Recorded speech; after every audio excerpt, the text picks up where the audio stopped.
Hi, welcome back, my dear friends. And today we'll be doing a quick 5-minute review of Isom number 2 by Eric July. Start the timer. Okay, this book was awesome. I liked it a lot. It kicked ass. I thought the first book was good. It was serviceable, but it was also just an issue one or like an episode one of something. It was just a seed. So where it went from there, who knows? It could have been anything. But I'm happy to say that that seed has grown into a mighty oak with this comic right here. A lot of shows, comics might take 2, 3 seasons where they stretch things out just to give you a little bit of a story here and there. I'm happy to say that he is doing all that in just the second issue, what some might do in 2 seasons or a series of issues. So, it is a very engaging and dense plot where nothing is given to you and spelled out for you, which I appreciate that. You're never talked down to like an idiot where characters just suddenly go, "Hey, let's explain the plot points again in case you're dumb and like weren't paying attention or forgot." No, there's no time for this. This is a fairly thick book. I mean, it took me a little bit of time to read it when I got it today, but I was also gripped, so I just didn't stop reading. I wanted to find out what happens. But um he never like has to slow things down for you or repeat. He's just expecting you to be able to keep up with the story. I appreciate that. That means there's also less wasted space where you're not having to just rehash things for no reason. You get more story that way.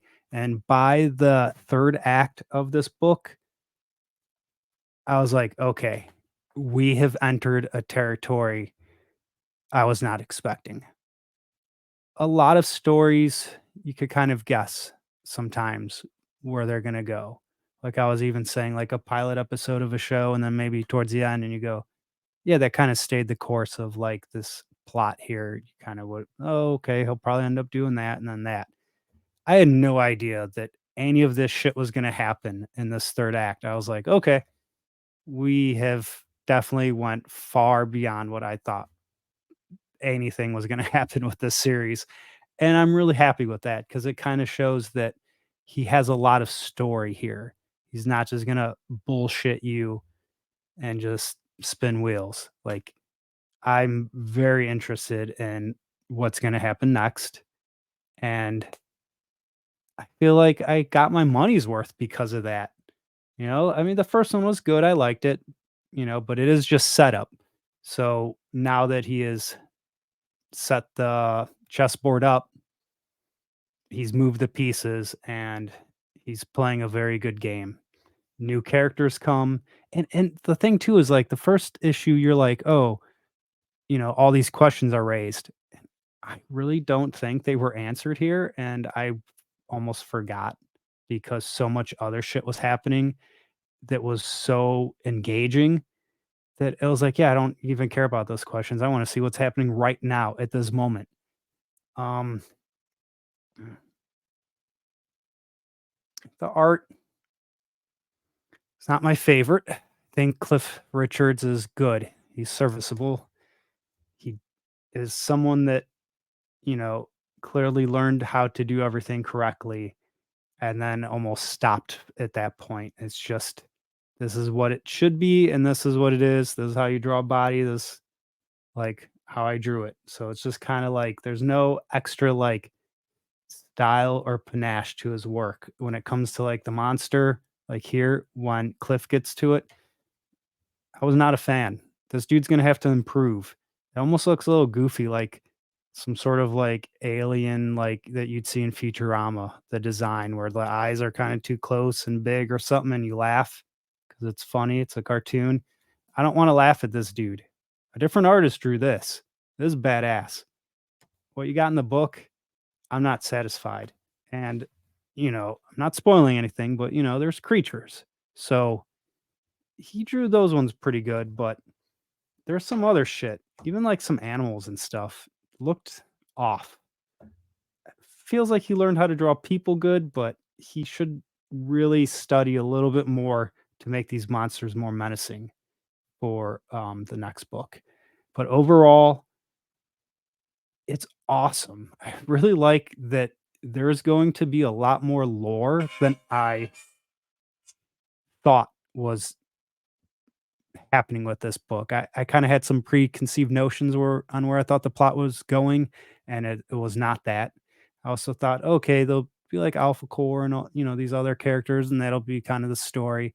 And it's just like, no, here's even more characters. And now I'm very interested in the lore of the world. And the first book didn't drag me into the world. It just, I guess, yeah, introduced me to the characters. Whereas this one introduced me to more characters, but also drug me into the world where I'm like, oh wow, this is a place that if he just had a book where I could just read about some of the shit that's happening in this world, I would totally do that because I'm like, wait, I kind of want to know why that happened and was where did all that start from? Like, and he does a very good job of like throwing in some of this shit where it's like, oh yeah, back when blah blah blah, and it's very well layered exposition to where it's a natural conversation flow, and you get some pieces of the history of the world thrown in without it looking like, oh, I have to explain this now, so a character will just back in blah blah blah, and it's always kind of corny when movies do that. It's like, remember back in 2018 when whatever happened, and it's like, why would these characters be saying this? They lived through this. Like they wouldn't repeat that to each other.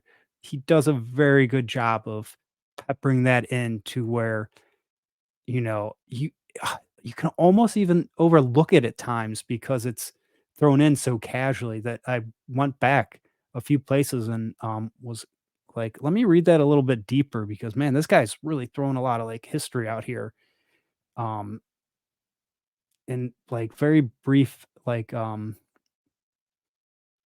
conversation moments. And, other than that, yes, Eric did improve a lot as a writer in this one. Previously, some of the dialogue was clunky. You would have to reread things a few times because 'cause I'm like, "What the fuck? No one would ever say this like that." And I would read it out loud, and I'm like, "Yeah, that sounds weird." I feel like Eric was not reading his dialogue out loud or something because it's just like, I've never heard anyone or like, say a sentence in that order like that. And in this one, okay, I'm at 8 minutes now. Definitely went over. Maybe these should be 8-minute reviews. In this one, that's not a problem. Only, like, twice was I like, "What the fuck?" Like, man, I should have really had a second pass at that because the way that dude said that, like, anyone in the room would have like, "What the fuck did you just say?" Like, but to only happen, like, twice or something is not bad. I just feel like it'd be better not to happen at all. But that's nitpicks because for the rest of it, I wish I could show you any of this, but, not in this review. Um, but yeah, those are nitpicks because beside that, I was just enjoying it so much. I was like, "No," when I was getting towards the end, I was like, "Fuck, this is about to end, and there's so much more that I want to know and to have happened before this ends." So, cheers, Eric. Great job. Definitely will be reading everything that is Ripaverse from here on out. Thanks for watching. Where are my outros? There you go. Now get your tail out of here before I kick some deer butt. Better run.